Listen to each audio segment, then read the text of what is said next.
అంగన్వాడీల పట్ల అధికార కూటమి ద్వంద్వ వైఖరి అనుసరిస్తుందని సిపిఎం జిల్లా కార్యదర్శి వై నేతాజీ ధ్వజమెత్తారు.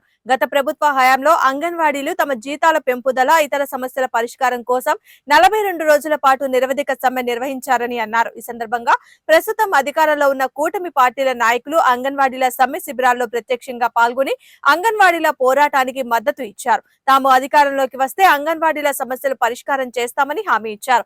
అధికారంలోకి వచ్చి 9 నెలలు గడిచినా అంగన్వాడీల జీతాల పెంపుదల విషయం పట్టించుకోకపోగా సమ్మె ముగింపు సందర్భంగా ప్రభుత్వంతో కుదుర్చుకున్న ఒప్పందాల అమలు విషయంలోనూ తూట్లు పొడుస్తున్నారన్నారు.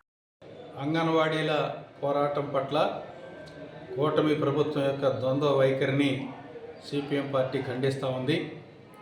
అంగన్వాడీల జీతాల పెంపుదల, ఇతర సమస్యలు పరిష్కారం చేయాలని గత వైసీపీ ప్రభుత్వ హయాంలో అంగన్వాడీలు 42 రోజుల పాటు నిరవధిక సమ్మె నిర్వహించారు.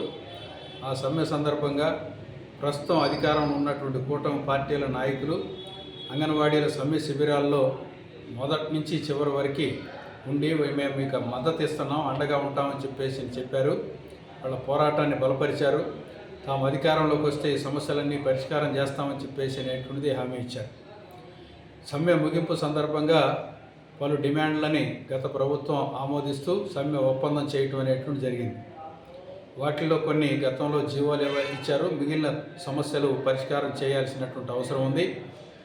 కొత్తగా ఎన్నికల్లో ప్రభుత్వం మారింది. కొత్త గవర్నమెంట్ వచ్చిన తర్వాత సమ్మె ఒప్పందంలో భాగంగా జూలై నెలలో జీతాలు పెంపుదల చేయాలి.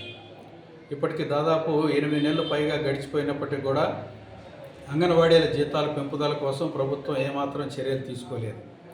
అట్లా ఒప్పందంలో మట్టి ఖర్చులు, అంగన్వాడీలు డ్యూటీలో ఉండి చనిపోతే ఇవ్వాల్సినటువంటి మట్టి ఖర్చులు 20,000 ఇస్తామని ఒప్పందంలో నమోదు చేసుకోవటం జరిగింది. ఈ గవర్నమెంట్ దాన్ని 5,000 తగ్గించి 15,000కే జీవో ఇవ్వటం అనేటువంటి జరిగింది. అట్లా గత రాష్ట్ర వ్యాప్తంగా అంగన్వాడీ యూనియన్ల నాయకుల్ని అరెస్ట్ చేయటం, గృహ నిర్బంధం ప్రయోగించడం అనేటువంటిది జరుగుతూ ఉంది. ఇట్లాంటి నిర్బంధాలని సిపిఎం పార్టీ తీవ్రంగా ఖండిస్తుంది. అంగన్వాడీలు ఇట్లాంటి నిర్బంధాలన్నింటినీ ప్రతిఘటించి ఎట్లా పోరాటం చేయాలనేటువంటిది గతంలో వాళ్ళకి బాగా అనుభవాలు ఉన్నాయి.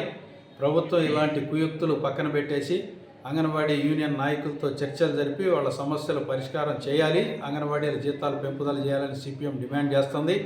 అంగన్వాడీలపై నిర్బంధం ప్రయోగిస్తే దాన్ని ప్రతిఘటించేటువంటి దానికోసం అంగన్వాడీలకి సిపిఎం పార్టీ అండగా ఉంటుందని తెలియజేస్తుంది.